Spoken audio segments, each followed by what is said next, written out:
everybody, to another episode of Two Brothers, Same Mother. Hold on a sec. There we go. You can see both of us at the same time. You got your host, Sheik, who has lost 15 pounds but still has a ways to go. And of course, you got your co-host, AJ, who's showing off the guns. Double barrel. Nah, just a French tattoo, so You it got kind the of line on one side and the cross on the other, just to let you know. hurts. You mess with me, you're Yeah, going to get the king of the jungle, then I'm going to pray for you. See, that's what it is. yeah. Nah, it's more like this is the lion hand. This is you end up singing. This is for my homie. So Oh, man. I don't know why, but it made me think of that verse from Biggie, where there's going to be a lot of church singing and yeah, flowers bring in if the burglar my alarm home starts alarm starts ringing. ringing. Some Eagle news that has happened. We're not going to go into great detail, but Howie's trying to Right. work his It's cat magic. Howie season. It's Howie season. Let's make it Howie real. season. But he has restructured a few contracts and helped me out here. I know Darius Slay was one. Kelsey was another to basically make it a one-year deal. Darius Slay, Kelsey, Lane, Lane was there's one Lane, more. I feel like I uh, missed. Brandon Graham. Brand, did he restructure Brandon? I They're, missed they're that. they're in the middle of restructuring Brandon. And there's somebody else, but maybe it was just, hey, they're getting ready to do Brandon. But Yeah, I think they're getting ready to do Brooks too. I think it was Brooks again. Yeah, Um, Brooks. I Well, the remember crazy thing is they just restructured Lane in September, right. and now they're doing it again. Listen, man. So I get the whole Rob Peter to pay Paul. Um, there was reports that they were going to be more. There was going to be more money, but come to find out, more money like the salary cap was going to actually go up for some weird reason, and then they didn't anticipate it to be 30 million less than they normally would get. So he had in this situation, it was like, hey, I kind of have to do this. But It it makes sounds like makes sense because right. next year you're going to assuming everything, you're going to have like a $35 million increase. Plus you get the money from Carson that's coming off, the cap. And there's a lot of stuff that's happening where Well, this yeah, actually makes well, sense. the ESP reported that like he was like, why is everybody getting so upset? Next year, without Carson being on the books in 2022, the Eagles will have 81 million. And in 2023, they will have 103 million. It just So sucks. under. This is the year that if you were under the cap, you could probably get a lot of bargains because it is rumored that there was going to be a ton of veteran cuts. There already has actually, like Kyle Rudolph. I know Kyle Van Noy is old, but I mean, he Kyle signed a Rudolph big and Kyle deal. Van Noy played for they played against the 85 Bears. So, But no, I'm just saying they were big yeah. contracts and stuff like that. So they were pretty veterans, good veterans. So But speaking of the guys that you have to pay on cheap, the draft is still the big thing. And it's been interesting because every week there's a new darling. So it's almost like I'm excited to see this week who's the guy because it was for a little while, it seemed like it was Devontae Smith. Then it was Eagles will draft a quarterback. thank God we're out of that, right? Thank God that's kind of Now it seems like it's all about Kyle Pitts. And how Kyle Pitts is the next Travis Kelce. And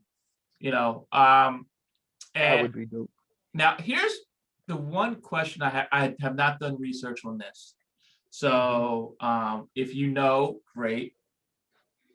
But what was the last tight end to be drafted in the first round that actually became like a big deal? Oh, Kelce, I don't think was a first round pick.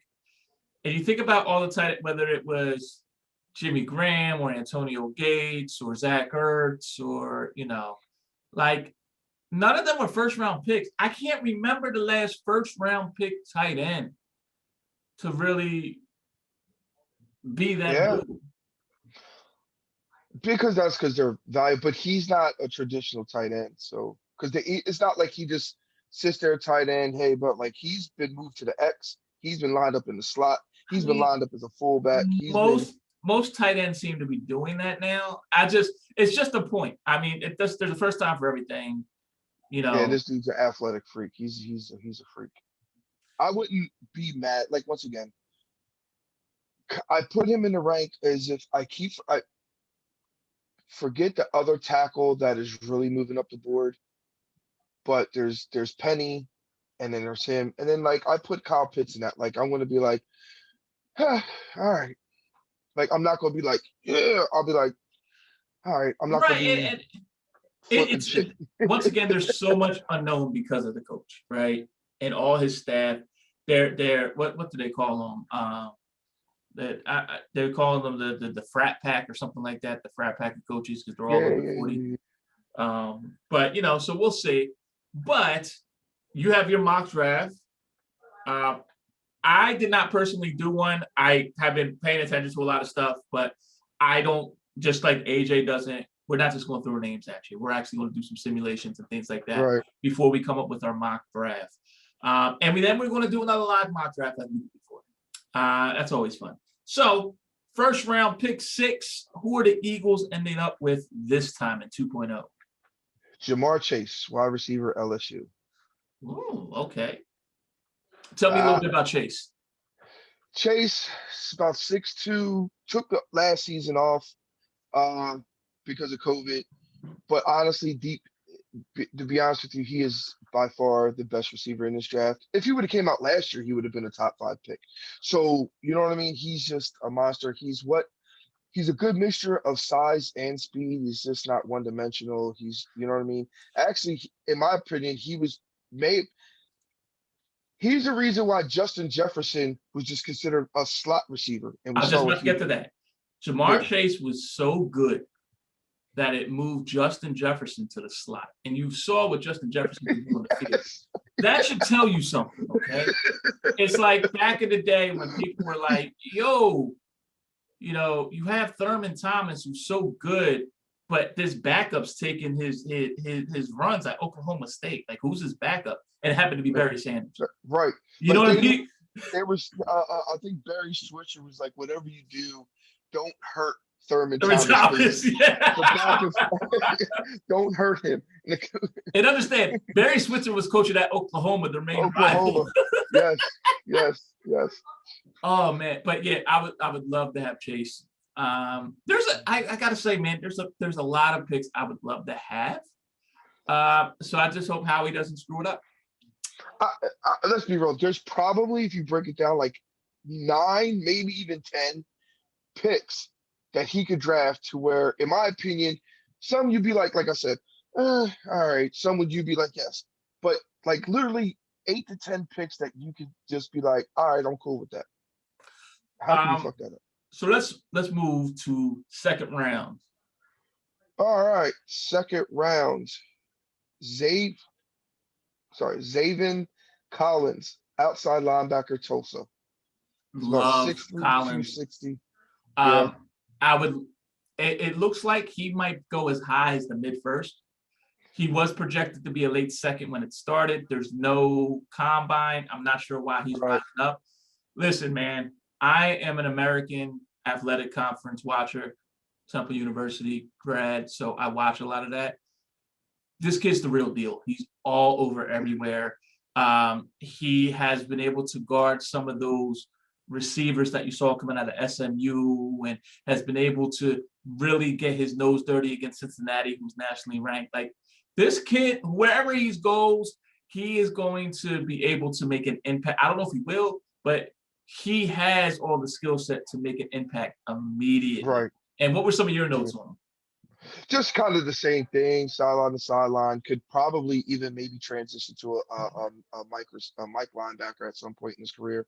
But just coming out of college, man, just being 6'3", 260, and with that range, man, it's 260 of muscle, man. Like, you know what I mean? Now, remember, my second round pick, our draft 1.0, was Nick Bolton, who I believe was 6'1", 235. Right. Okay. Imagine being 2'6", like that's, you're literally just like a walking wall. Right, at that point. Right. All right. So Now we get to our 2 third-round picks, correct? Yep. The first third round will be Ifatu Malifonwu or whatever cornerback Come from on, man. I need you to Syracuse. get your Paul Heyman on. You know he knows all the Hawaiians. Yeah. I don't know.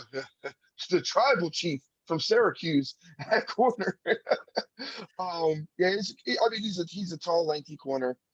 I didn't watch a lot of highlights or anything on him. It was just more of reading, breaking it down, stuff like that. But I mean, he looks like could go as early as late second round, early third. So I was just like, yo, that would be a good pick for us there.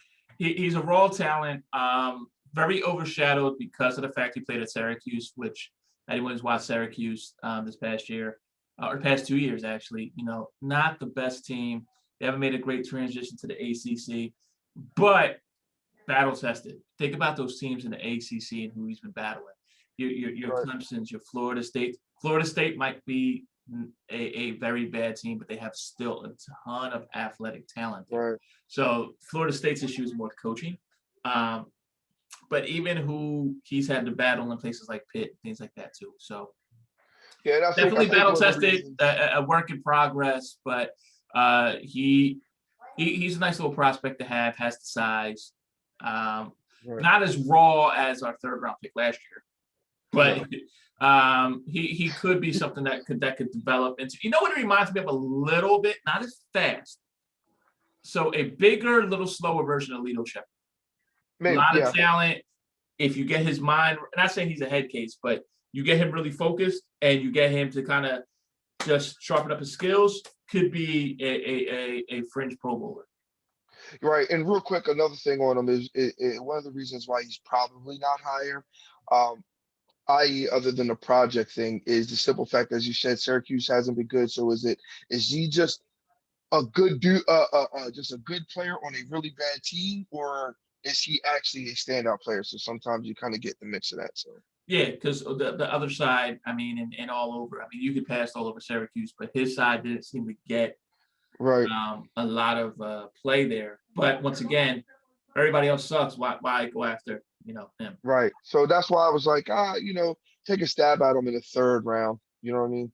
And what's your Um, second, third round pick? Second, third round is Quincy Roche, the other defensive end from the University of Miami.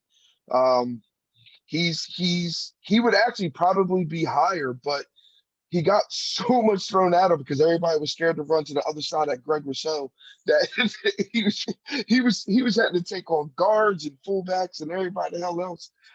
And knowing that And he still stood out. this draft seems to be not extremely deep, but there's a nice amount of edge rushers and D tackles. I think if this was last year, 2 years ago, might be a late first, early second. So he could do some things. I think that he could come in and possibly be better than Derek Barnett right off the bat. Right. You And know, it's not like Derek Barnett. Like here's Derek Barnett's not bad. It's just we expect Right. more out of him. because he was drafted way ahead of he should have been. That's not, you know what I mean? I just felt bad for the kid because let's be real, we don't make the Super Bowl without Derek Barnett. Sure. You know what I mean? Derek Barnett a little bit, and this is almost slightly disrespectful to the other athlete I'm going to mention. He reminds me a bit of Andre Iguodala. He is who he is, but it was drafted too high. Right. Right.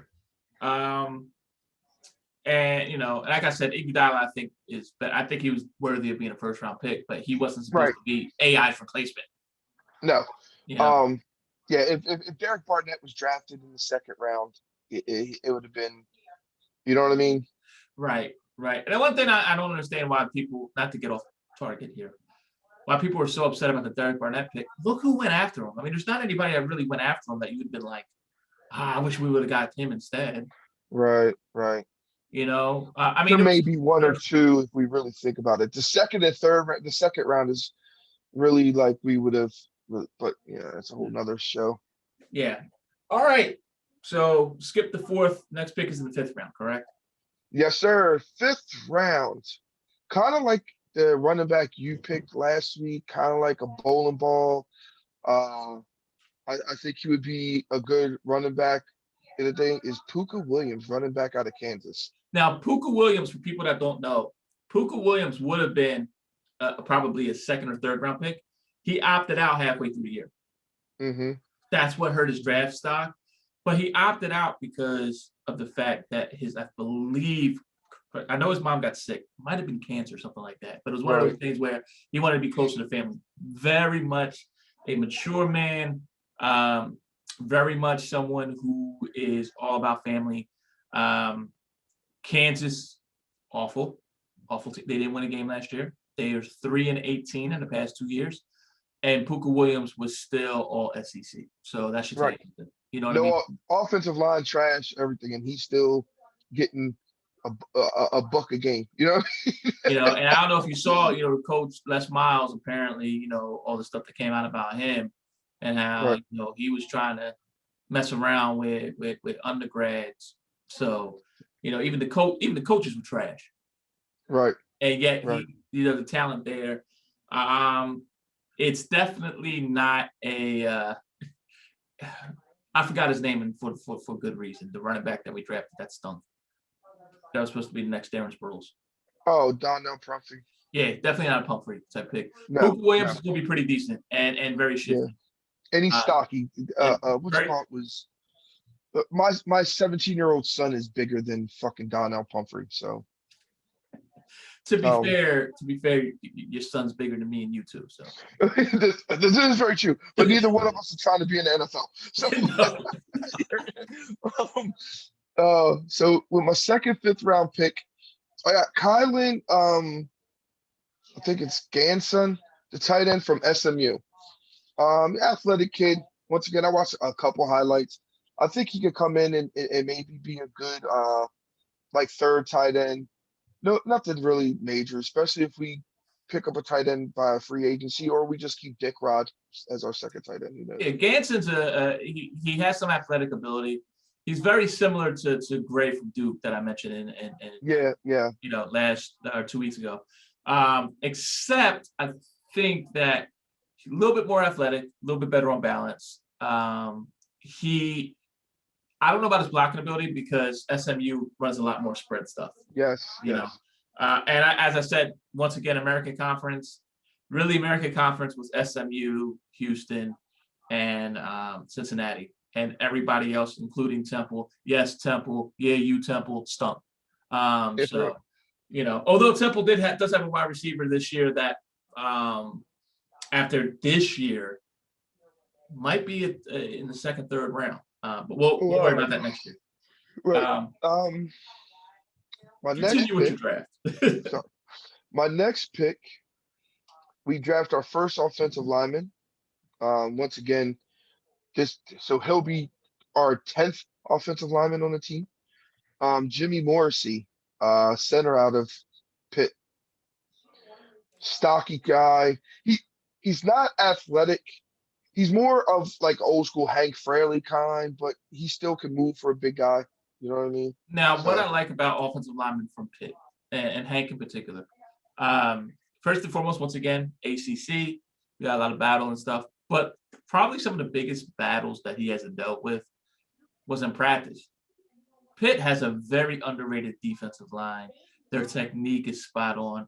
And when you have to deal with that with practice day in and day out, iron sharpens iron. So he could develop into a starting center. That's not something that is, out of this world. And somebody that basically, all right, we give him a year. If he's good enough, he replaces Kelsey. If not, we move Sayamalu to center and we got some guard prospects. Right. The second 6th round pick, which I learned 2 weeks ago that we had that I didn't know prior to that, thanks to you. This is where we just kind of go with best player available at this situation. And we go more defensive back depth. That's Marco Wilson, cornerback out of Florida. Okay. 6'3", lanky kid, you know what I mean? Physical. Not the fastest in the world, but if we could play a press man, and really get up and he run support, he could be good with that. Yeah, Florida is one of those. Their defense overall, when they were good, and when they were bad, they were really bad. I can't say I know Right. much about Marco. So, Right. but I do know their defensive backfield was kind of middle of the road. Right. Against bad teams, they dominated, and against to be fair, Alabama dominated everybody. That's the reason why they have 2 wide receivers and a quarterback probably going in the first round this year. Right. But yeah, so be interested to see. I am a fan of taking chances on bigger conference players than taking a 6th round pick out of like a Division II school that is because of the challenges you have. But that's just me. Right. I said it's a 6th round pick, more likely not even make the team, but good maybe practice squad kid, you know what I mean? Same thing with this guy. I don't think I think that we'll pick up Tyrod Taylor or a Jacoby Brissett or Fitzpatrick or Alex Smith or somebody like that, a veteran quarterback. So this kid, I don't see us re-signing Dates NFL. So I want to go your route. We're going to draft our 3rd string wide receiver, 3rd string quarterback at the University of Memphis, Brady White. I mean, who knows? He might be the next Greg Ward, become our wide receiver. Yeah, hey, maybe. But yeah, so that's kind of how this went with it. Just kind of the last 2 picks were kind of almost, there really was no strategy with those last 2. It was just kind of best person available type deal. Now the thing with Brady White, Memphis quarterback, not the gaudy stats that a Paxton Lynch had. Obviously not as big as Paxton Lynch either. There's a reason why Paxton Lynch was a 1st round pick. There's also a reason why Paxton Lynch is no longer in the league. This kid is extremely accurate, and that's the one thing. Now, it could just be the system, but when you get a rhythm quarterback and you're looking for someone like just the worst goes to absolute worst, your 3rd string's in there, right? Right. He might be able to kind of hold the fort down, and he's not going to steal you some games, but very much Right. someone who he can make a roster. We'll see. If anything, it's the Right. Canton. Right. So that was And then it. your 7th round, right? There's 7th round pick. That was my 7th round. Oh, okay. All righty. So there you go. We got a center, a quarterback, our next number 1 wide receiver, an outside linebacker, a running back, and we have a corner Defensive ends. and a defensive end. Very, very, very, very solid, man. So we'll see what happens here. I would be very, very excited, honestly. If the draft went like that, I'd be cool. I'd be happy with that. Right. I think I'd be happy with our last 2 drafts, even 2 weeks ago that we did. I wouldn't complain about that. right. I purposely didn't draft Stills or Brick. KJ. So Yeah. But now what we're going to do here, we're actually going to do the live draft simulation like we did 2 weeks ago. But before that, 5 pack of questions. all right. Now, here's the interesting thing. I don't think I only have one that's kind of NFL-y because there's lots of stuff going on. So first and foremost, we about to hit March Madness. The big boys are doing their tournament this week. Okay, and then we got Selection Sunday coming up. But interesting thing with at least with college football. So if you're being recruited as a high school student, you are only allowed 5 campus visits. That's it. Okay, so people can talk to you, whatever, but you're only allowed to go to 5 campuses. If you were a senior and every school in the country wanted you, what would be the 5 college campuses you would visit? So I gotta go into my flux capacitor and Right. kick in 1.21 gigawatts and go back 33 years. Holy fuck. You didn't have to Or say that. 23 years. Sorry, 23 I years. was gonna say 33 years. You're making me Oh, feel. Jesus. Let me see some. Hold on. 26 years ago. I was 18. Holy fuck. Anyway. Okay, so not in any order. University of Miami. Just to say I was just visited the U. Penn State, Okay. USC, just to get a trip out to Cali. Alabama, just because it's Alabama.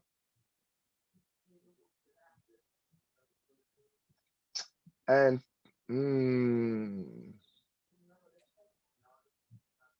5 Michigan. See, it's interesting because for me, it would be UCLA, Hmm.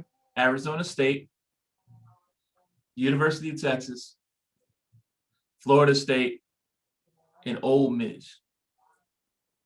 There's a theme there. They all have great scenery. No, they don't. They're known as some of the top party schools in the nation. They all have great scenery. I know. Oh, yeah, I got you. Yeah, that is There's true. there's a phrase. Mississippi State has all Americans. Ole Miss has Miss Americans. I'm 18. I could drive by Penn State. I'm cool. Speaking of going back in the time. So this is question number 2. Right. Okay. The second Coming to America came out this past weekend. Mhm. Now Coming to America, the first one, all-time classic comedy. Mhm. What is your go-to comedy movie that could get you out of any kind of funk? I have a couple, man. I'm not gonna lie. I have a couple. I don't You have should. like I one mean, single one. I would prefer you name one, but if you name two, that's okay. I'll say something about Mary, and even though I'm not a big fan of Jim Carrey, Me, Myself, and Irene. Dude, that Me, Myself, and Irene just fucking just every time I see it cracks me up. And then you got the Will Ferrell movies, but Now, yeah, see, for me, it's Anchorman. And I think part of it is not just because I find it to be super funny. The very first time I watched it, I was in communication school at Temple. And they used to do a thing before they had the movie theater and all that stuff and built up the campus, where they would show movies. It was like $1 to get in. It was movies that were like just about to leave the movie theater. And they had it like in one of those big auditorium classrooms. And the part where Jack Black stops Will Ferrell and punts his dog off the bridge, dude, like I literally fell into the aisle laughing, like just right, doubled over. It was just to me, it just has a special place in my heart, and just how funny right. it is. There's one. Sorry, go ahead. No, go ahead, go ahead. No, there's one movie I don't hear a lot of people talk about that I find one of the most. I don't think it's not in my top 5 as far as like you said, hey, you're in a bad mood. I don't put it in there, but it's still one of the funniest movies and also made me buckle over in laughter is Tropic Thunder. The part when my man Ben Stiller is running across the bridge and he's like, I was wrong, and he takes the kid and flings him like this. Like I laughed so hard I almost threw up. Like Tropic Thunder. So here's the interesting. I didn't watch Tropic Thunder until like 4 years after it came out, right. and almost peed my pants. Like it was just everything about it. Mom's a was so funny. cankerous whore. My jelly beans. Just bring me my jelly beans. So, as mentioned, March Madness is coming up. Your favorite March Madness moment? You know what? I'm not going to say one because I don't have one particular moment, but probably the most I enjoyed the March Madness atmosphere was the 90, would it be 95 or 90, 96? The 96 Big East tournament. That's not March Madness. That's the Big East tournament. Well, okay. The NCAA tournament, not the Big East NCAA tournament. Okay, NCAA tournament. Like for me, it was, and like if I had two, one would be the Chris Jenkins NCAA shot to win Villanova the title, their first title that they had in 2016. Right. Even though I'm not a Villanova fan, like that was just dope. And the other one was Lehigh beating Duke as a 15 seed, which was not Damian Lillard, the other guard from Portland. McCollum, CJ McCollum. CJ McCollum. You know what? Because I'll say it, even though the Fab Five transcended sports basketball or college basketball and how it was played, North Carolina beating them because they were super underdogs, and I was a huge North Carolina Tar Heel fan. That team with George Lynch and Eric Montross and all those guys on there, And Chris Webber calling timeout. And I just remember being like, he choked, he choked. Not to mention, I kind of was going against the grain because everybody was like on swinging from the Fab Fives nuts. Like the year before I was, because I hated Duke and it pissed me off. So I think I was a little pissed off, but just because they played North Carolina, and at that time North Carolina was my favorite college basketball team. Okay. So we just talked about the NFL draft. Forget about where we're drafting. Someone came to you and said you could take any player from this draft and put him on the Eagles. Who would that player be? Patrick Surtain. Out of everybody. So that's quarterbacks, defensive end tackles, it would be Patrick Surtain. Patrick Surtain. That's actually obtainable. So that could actually happen. Wow. Okay. It's interesting because I really don't have an answer for this, but I guess if I could say, like, if I knew for a fact we were going to draft Patrick Surtain 6, then I would want Kyle Pitts as well. Like, it would be like if we went offense, I would want Patrick Surtain, and if we went defense, then I would want Kyle Pitts. Like, that's just, Right. But there's not, and it's interesting because a lot of people that I would want on this team are obtainable. So, Right. And that was kind of, yeah. I will say this. If I could pick one player to put on this team where we got an extra draft pick and we were able to use him, it would be Najee Harris from Alabama, the running back. Yes. Yeah. As you know, I've done a couple of sports getaways, so to speak, where I travel somewhere specifically for a sporting event. What would be your sports getaway? If you could travel to any event for anything. If the Eagles were in the Super Bowl in Miami. So the Eagles would have to be in the Super Bowl, and the Super Bowl would be in Miami. Yes. That's a good one. It's interesting. For me, I would want to go to I kind of have one of two choices. Either I would love to see if it was like a World Series with like the Phillies and the Angels, or like a like some sort of LA team or something like that, somewhere where there was really nice weather. But believe it or not, I've never got a chance to do this. If it was in Florida or in Louisiana, really, and I wanted to do this when it was going to happen, I would love to go to New Orleans for WrestleMania week. There's one thing that I really want to do. It has nothing to do about places. New Orleans is dead. I was actually thinking in the back of my head, like my second option would probably be New Orleans, like the Eagles in the Super Bowl in New Orleans. But I got to one time, once everything is back to 100%, like 100% capacity of stadiums, I would love, and I wouldn't care where it is, I would love to be on a Monday Night Raw the day after WrestleMania. Any wrestling fan knows like that's the rowdiest crowd of the year. Like that's And the WrestleMania packages for the weekend are usually Saturday through Monday for that. Right. It's interesting. I can't find it on the internet. I remember years ago I read it, and I don't know what happened to the article. And it was the top 10 sporting events every man should go to. Okay. Right. So Super Bowl was up there, a World Series, NBA Finals, a Stanley Cup final. Like, so your four majors. WrestleMania was there. They had going to Daytona 500 because apparently Daytona 500 is like a big party atmosphere. That's what I heard. Yeah. Going to a national championship game for football. And I forget what some of the other ones were. Like, I think one was maybe like going to like an Olympics or something like that. But like, it was just an interesting article. Like, it was just things to kind of aim for. One was the Masters, just because I've heard the Masters that's what the Masters, the Kentucky Derby, and the Olympics. I've heard the Kentucky Derby is crazy. I've heard that from people who are from Kentucky. They're like, no, like, yeah, it's bananas. So that's our questions. Went quick. Yeah.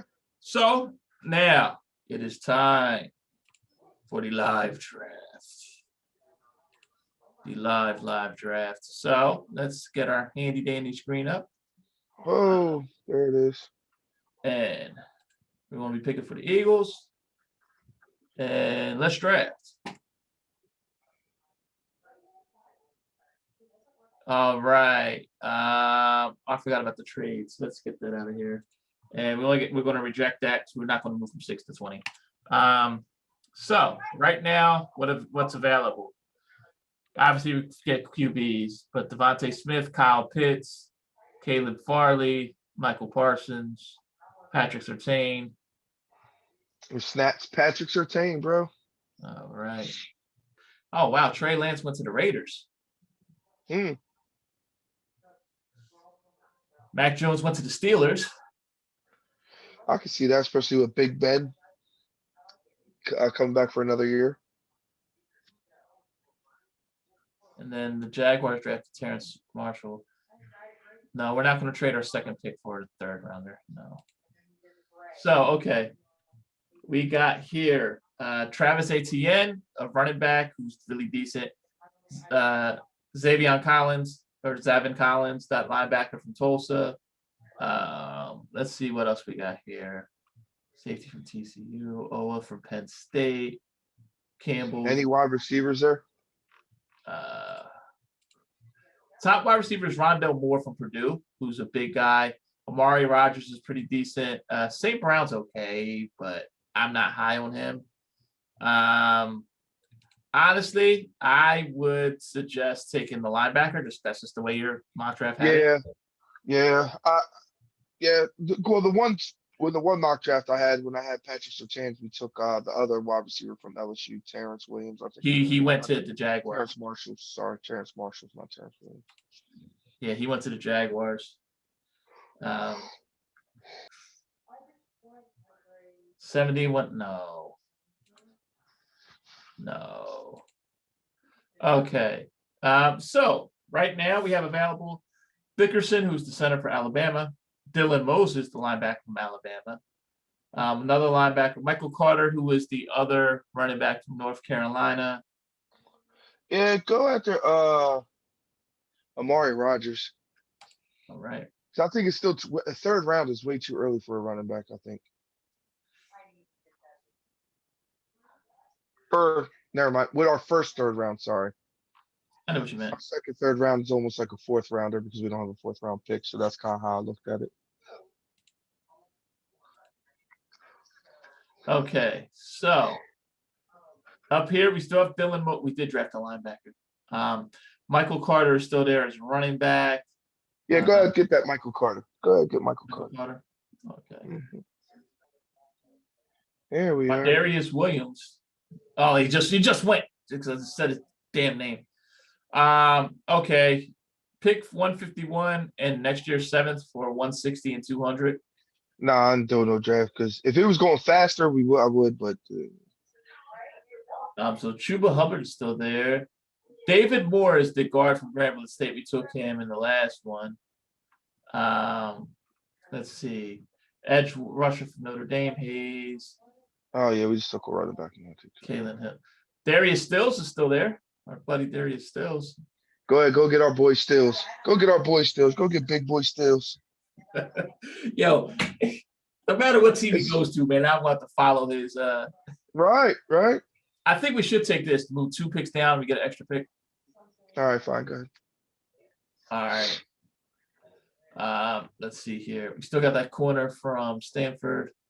Smith from Northern Iowa. Coons from Buffalo, who he's all right. Get the kid from Florida State. James Robinson. Okay. Mhm. Robert Jones from Middle Tennessee. DeMonte Coxie. Bledsoe. Grimes. Elijah. Let's what this is round 2. Let's get an offensive lineman here. So we definitely need to get some offensive linemen. Hopefully some of these guys could beat Matt Pryor out, so we ain't got to worry about it. Well, we got Robert Jones from Middle Tennessee, Greg Eller from Mississippi State, Tony Kramer from this is offensive guard. Tackle Dan Moore, Alec Jansen, Landon Young. Center Jimmy Morrissey's here. Drew Dalton. Go to Morrissey, the center, just in case. I know that was really that's who it was. Kelsey Kelsey restructured his contract. Yeah, well, no, I mentioned that, yes. Good, okay.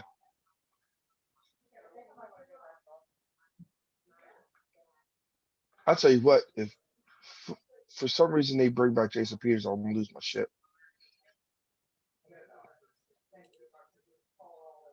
Oh, whoops, sorry. Sorry, draft guys. They bring back Jason Peters, it better be to be a coach. Yeah, he's saying he got more left in the tank. I don't know where. I didn't see that shit. All right, and this is, I believe, our last draft pick, right? Oh, no, we got 3 left. Holy shit. Okay. Okay, so Marlon Williams, Brian Ray, Greg Ellard. Have we picked up a tight end? No. Noah Gray, my boy Noah's up there. There you go, grab him. And then we got 2 picks left. Yeah, let's go with a quarterback and then like a tackle or something. Well, we got Or a Shane guard. Michelle, who's who I picked before. Felipe Franks is okay too. Ian Book, Sam Ellinger. You actually, you know what? What else did you want to pick up? A quarterback. Beyond a quarterback. It's like a tackle or a guard since we got a center. Okay, so let's see.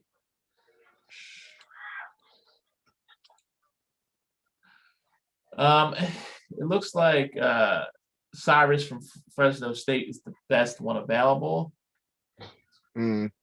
but What, we have quarterbacks? quarterbacks. I mean, honestly, there's 4 QBs that I like on the board. That's why I was just going to draft our offensive guard or tackle first. You know what? Go safety. Go safety. Go safety. I was thinking about that. I'm sorry. Go safety. It's all right. Trey Norwood, Christian Uphoff, Jamar Johnson. Trey Norwood, Oklahoma. Okay. And to me, I personally would like Ian Book, but I know it's Brady White's there. Felipe Franks. I mean, Sam Ellinger. Is there anyone that you particularly like more than the other? Just go with the Brady White just because I had him down there. With this, we'd end up with Patrick Surtain, Xavier Collins, Amari Rogers, who could be a starting receiver, Michael Carter, Darius Stills. So our first 5 picks are really, really solid. Jamarius Robinson and Jimmy Morrissey, Noah Gray. I like all those too. And then we got, 2 7th rounders there that Trey Norwood's okay, Brady White, but I think that's solid too, man. That's a solid draft.